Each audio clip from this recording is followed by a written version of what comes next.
ఎవరు నీకు ఏది తెచ్చి పెట్టరు, ఎవరు నీకు ఏది చేసి పెట్టరు.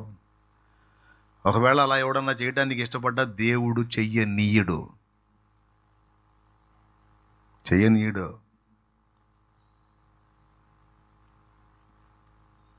తప్పిపోయిన కుమారుడు ఉన్నాడు. ఎక్కడున్నాడు? పందుల దొడ్లో ఉన్నాడు. ఎవరన్నా వచ్చి వాడికి అక్కడ హెల్ప్ చేశారనుకో, వాడు వస్తాడు తండ్రి దగ్గరికి? వస్తాడా? ఆ పందుల దొడ్లోనే కూర్చొని శుభ్రంగా ఆడ తింటుంటాడు వాడు. ఎవరన్నా తీసుకెళ్ళేదాన్ని సాయం చేస్తే ఆ సాయాలు దొరకల. అప్పుడు వచ్చాడు వాడు తండ్రి దగ్గరికి. అట్లాగే నేను చెప్తున్నాను, దేవుడు నిన్ను వీరుడిగా చూడాలనుకుంటున్నాడు కానీ దద్దమ్మగా చూడాలనుకోవటంలా. దేవుడు నిన్ను ధీరురాలిగా చూడాలనుకున్నాడు కానీ చేతగాని అసమర్థ దద్దమ్మలాగా చూడాలనుకోవట్లా నిన్ను దేవుడు.